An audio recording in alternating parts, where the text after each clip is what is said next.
WHO ले एक वर्ष अगाडि नै नेपाललाई वार्निङ दिएको थियो कि नेपालमा ठूलो खतरा आउँदैछ र कोभिडको खतराको जोनमा छ। तर सरकारले त्यो व्यवस्था गर्यो। सरकारले गर्नुपर्ने तयारी केही पनि गरेन, जसको परिणाम आज हस्पिटलमा बेड छैन, बरैनामा सुतेका छन् मान्छे, बिमारीहरू। औषधिका अभावमा औषधि पाइएन भने रोएर परिवारहरू छटपटाइरहेका छन्, बिमारी मरिरहेका छन्। यो घटना दिनहुँ पाइरहेछ। यसरी सरकारले ध्यान दिनु पर्थ्यो कोरोना महामारीतर्फ, त ध्यान कहाँ गयो त भन्दाखेरि अयोध्यातिर, चितवनमा अयोध्या खडा गर्नेतिर, रामको रथयात्रातर्फ। त्यसले कोरोना निको हुन्छ। मतलब प्रचण्डजी खुसी हुनुहोला भनेको त उहाँले पनि दुःखै व्यक्त गर्नुहुन्छ, चितवनमा पर्दाखेरि पनि। त्यो आवश्यकता होइन, आजको आवश्यकता यो हो। र जहाँ तक सवाल छ कि सभामुख महोदय, यो 3 वर्ष समझदारी त प्रधानमन्त्रीले गर्नुहुन्छ। हामीसँगै, हाम्रो पार्टीसँग सम्झौता गर्नुभयो, हामीले सहयोग गर्यौँ। तर कार्यान्वयन गर्ने बेलामा उहाँहरूले विश्वासघात गर्नुभयो, धोका दिनुभयो र सहमति समझदारीलाई उल्लङ्घन गर्नु। यो कुनै नयाँ कुरा होइन, पहिला पहिला कुन चाहिँ कार्यान्वयन भएर आएको छ र। त कसरी विश्वास गर्ने? आज प्रधानमन्त्रीज्यूले त्यो सदन समक्ष विश्वासको मत माग्नु भएको छ, जुन सदनलाई असंवैधानिक तरिकाले विघटन गर्नुभएको थियो। जनता सडकमा आए, नागरिक समाज सडकमा आए, राजनीतिक दलहरू सडकमा आए। सर्वोच्चले पुनर्स्थापित भइसकेपछि पनि एउटा मिटिङमा हामी धेरैजना थियौँ, पूर्व प्रधानमन्त्रीहरू पनि हुन्थ्यो।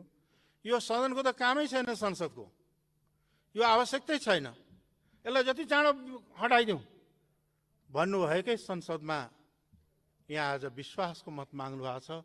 जुन संसदमाथि यहाँको खुद विश्वास छैन, त्यो संसदमा यहाँले विश्वासको मत आवश्यक कसरी गर्नुहुन्छ? कसरी मत दिने? र अर्को कुरा, नेपाल संघीय लोकतान्त्रिक गणतन्त्र हो। संघीय लोकतान्त्रिक गणतन्त्र नेपाल निर्माणका लागि हजारौं हजार सपुतले बलिदान दिएको छ। संविधानमा स्थापित भएको छ। भले यसमा त्रुटि छन्, यसमा हाम्रा रिजर्भेसनहरू छ। सम्माननीय प्रधानमन्त्रीज्यू, यहाँकै क्याबिनेटले निर्णय गर्नुहुन्छ संघीय लोकतान्त्रिक गणतन्त्र लेख्न पाइँदैन भनेर। यो के हो? यो संघीयतालाई समाप्त पार्ने खेल होइन। यहाँले बोल्नु भएको छ संघीयता भनेको यहाँ केन्द्रको इकाइ मात्रै हो, बढ्ता फुर्ती नदेखाऊ भनेर। संघीय प्रणालीमा प्रदेशहरू, प्रोभिन्सहरू पार्टनर हुन्छन्, पार्टनर हुन्छ, सहकारी नै हुन्छ। त्यो चाहिँ के छ भने भागीदारहरू हुन्छ। यहाँले संसदीयताको विकृत रूप प्रस्तुत गर्नु, त्यति मात्रै गर्नु भएन। प्रदेशहरूले संविधानकै एकल सूचीमा पाएका अधिकारहरूलाई कानुन बनाएर प्रदेशबाट खोज्ने काम गर्नु हो। जस्तो भूमि सम्बन्धित, वन सम्बन्धित अहिले पनि मुद्दाहरू सर्वोच्चमा परिरहेका छ। अनि संघीयतालाई समाप्त पार्ने समावेशिता, सबभन्दा न्यून समावेशिता यही 3 वर्षमा भएको छ। यहाँले गरेका नियुक्तिहरू भएकाहरू पल्टाएर हेरे हुन्छ। यहाँले समावेशितालाई समाप्त पार्ने रचना गर्नुभयो। त्यसै सालमा गएर यो संविधानलाई समाप्त पारेर संघीय गणतन्त्रलाई नै धरापमा पार्ने खेल भयो। के यो संघीय लोकतान्त्रिक गणतन्त्र कसैले दानमा या कसैले यो चाहिँ तस्तरीमा राखेर दिया हो र? यो बलिदान, त्याग बलिदानबाट प्राप्त भएको उपलब्धिलाई चाहिँ के छ भन्दाखेरि धरापमा पार्ने कार्य गर्नका लागि र पछि गएर यसलाई समाप्त पार्नका लागि यहाँका विश्वासको मत दिने हो र? अब अर्को सेक्टरमा हेर्दाखेरि राष्ट्रिय समस्याहरू हाम्रा मुलुकमा छन्। हाम्रा मुलुकमा मधेसीहरूको समस्या छ, आदिवासी जनजातिका समस्याहरू रहेका छन्, दलितका समस्याहरू रहेका छन्, महिलाका समस्याहरू रहेका छन्, थारू समुदायका समस्याहरू रहेका छन्, अल्पसंख्यक समुदायका समस्याहरू रहेका छन्। यी समस्याहरू राष्ट्रिय समस्याहरू हुन्। यसलाई समाधान गर्ने प्रयाससम्म 3 वर्षमा गरिएन। यी राष्ट्रिय समस्याको समाधान गर्नु न प्रयास भयो, न चाहिँ के छ भन्दाखेरि संघीयतालाई संस्थागत गर्नुको सट्टा यसलाई उखलेर फाल्ने र कमजोर पार्ने चेष्टा गर्नुभयो। मुलुकलाई दिएको यही हो। अब यस सँगसँगै चाहिँ के भन्दाखेरि अब मधेसको कुरा गरौँ। अहिले अलिअलि मधेसीहरूलाई फकाउनु खोज्दै हुँदो रहेछ। यहाँ नै हो नि त, हामी सबै मधेसीहरू बसेका थियौँ। यो समतल भूमि देख्नेदेखि मधेस भन्नुहुन्छ, ओ युपी बिहारतिर मधेस छ भन्नुहुन्थ्यो। युपी बिहारै फेरि देखाइराख्नु भएको छ कि नेपालमा मधेसको मधेस नेपालको अभिन्न हो, युपी बिहार मधेस होइन। अर्को कुरा, मधेस आन्दोलन हुँदाखेरि यो सबभन्दा बढी तुलनात्मक रूपले मानिसहरू मारिएका छन्, गोली लागेका छन्, जुन बेला यहाँ संविधान निर्माणको बेलामा जुन प्रधानमन्त्री भएको बेलाको, त्यति बेलै सबभन्दा बढी मुद्दा लागेका छन्। त्यति बेलै लगाएका मुद्दामा अझै पनि चाहिँ के छ भने जेल नेल भोगिरहेका छन्। त्यो बेला यहाँको अभिव्यक्ति एउटा के थियो, 2-4टा आँप झरेर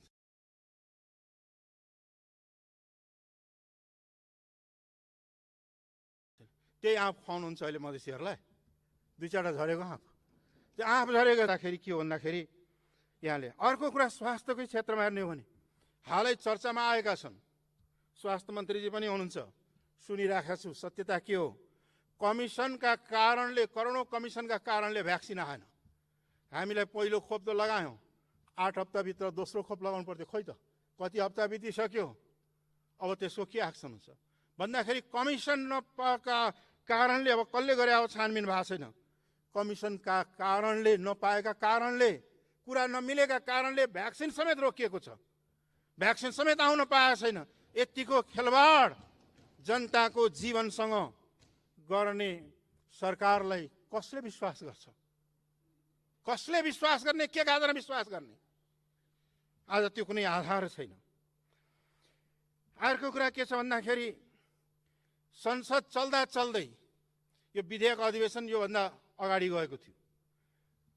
त्यो विधेयक अधिवेशनमा सरकारको कर्तव्य हो विधेयकहरू प्रस्तुत गर्ने, तर एउटा पनि विधेयकमा प्रस्तुतै नगरिकन, एउटा पनि विधेयकमा छलफल नगराइकन, सभामुख शुद्धलाई जानकारी नदिकन संसद अन्त्य गर्यो। अन्त्य गर्ने बित्तिकै उहाँ चाहिँ अध्यादेश आयो। यसको अर्थ के हो भन्दाखेरि संसदीय लोकतन्त्रको अभ्यास, संसदीय प्रणालीलाई वास्ता नगरेर अध्यादेशको मार्फतबाट शासन गर्ने भनेको स्वेच्छाचारी र निरङ्कुशताको प्रकाष्ठा हो। के त्यसको लागि मतदान गर्ने पक्षमा मत दिने? आज अरू त कुरा छोडिदिउँ, ट्रान्सप्यारेन्सी इन्टरनेसनलको एउटा रिपोर्ट छ जो यहाँ सबैलाई थाहा भएको कि नेपाल यस्तो देश हो जहाँ सरकारले नै भ्रष्टाचारलाई ढाकछोप गर्छ भनेर राष्ट्रिय जगत के अन्तर्राष्ट्रिय जगतमा पनि त्यसमा चाहिँ के छ भन्दाखेरि भएका छन्। विकास कुरा गर्छ। अब यहाँहरूकै रिपोर्टहरू मैले हेरिरहेको थिएँ। आयोजनाहरू अत्तो पत्तो छैन, डिजाइन पनि भइसकेको छैन, बजेट पनि छैन, हतार शिलान्यास प्रचार हुन्छ। अनि पूर्वाधार निर्माण नै छैन। अनि चाहिँ के छ भन्दाखेरि उहाँ कम्प्लिटै भएको छैन। त्यो कम्प्लिट गर्ने कम्पनीले भनिरहेको छ भाइ यो 1.5 वर्षमा कम्प्लिट हुन्छ, अहिले भएकै छैन भन्दाखेरि हतार उद्घाटन हुन्छ। इनकम्प्लिट आयोजनाको उद्घाटन र बजेट बिना, व्यवस्था बिनाको चाहिँ के शिलान्यासलाई विकास भनिँदैन। त्यो विकास, त्यसको अर्थ रहन्न प्रधानमन्त्रीज्यू। अनि नागरिकताका सवाल, नागरिकता ऐन विधेयक पहिल्यै संसदमा प्रस्तुत भएको थियो। आजसम्म सरकारले नागरिकता विधेयक किन संशोधन विधेयक किन पास नगराएको? किन संसदमा टेबल भएन? किनभने त्यो यहाँले ठान्नुभयो होला कि यो नागरिकता समस्या भनेको मूलतः मधेसीहरूको समस्या हो।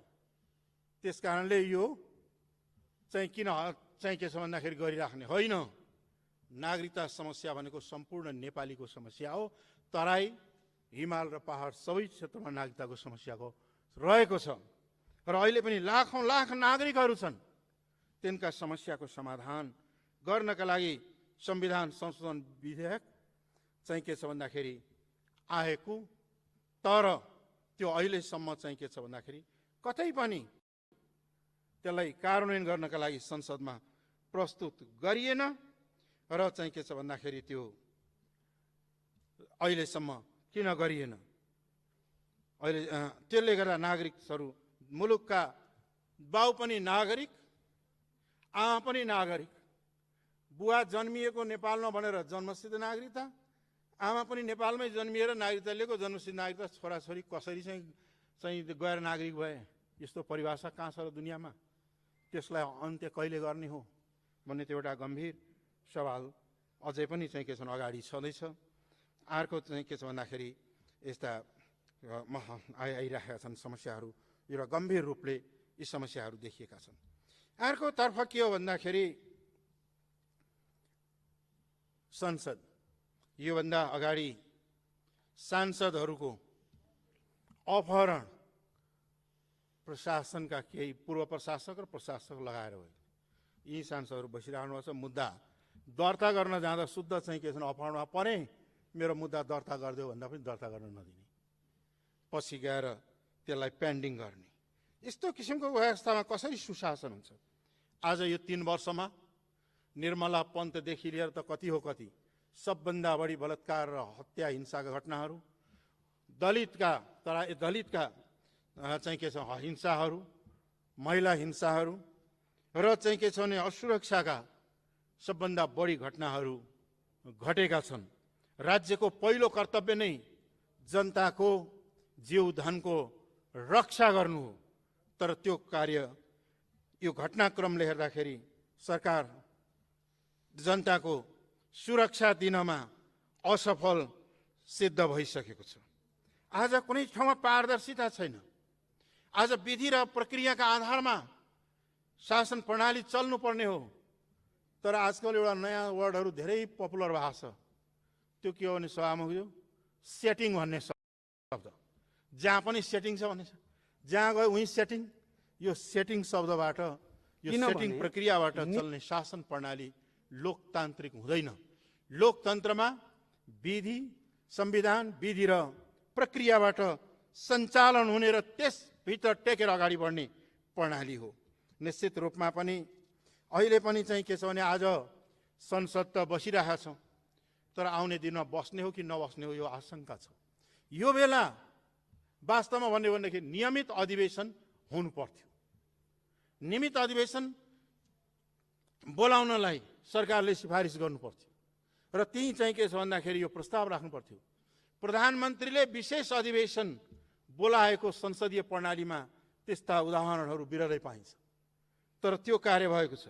अब नीति कार्यक्रम पनि अध्यादेशबाट आउने होला, बजेट पनि अध्यादेशबाट जाने होला, अनि के हो सबै अध्यादेशबाट चल्ने हो भने संसदीय प्रणालीको औचित्यहीन साबित हुन्छ र संसदले आफ्ना अधिकारहरू प्रयोग गर्ने, आफ्ना चाहिँ के छ भन्दाखेरि बहसहरू, निर्णयहरू लिने अवस्थाबाट चाहिँ के छ भन्दाखेरि वञ्चित पारेर जाँदा त्यसले उब्जाउने प्रवृत्ति के हो भन्दाखेरि एउटा निरङ्कुशतातर्फ नै डोर्याउने हो, मुलुकलाई लोकतान्त्रिकरणतर्फ डोर्याउने होइन।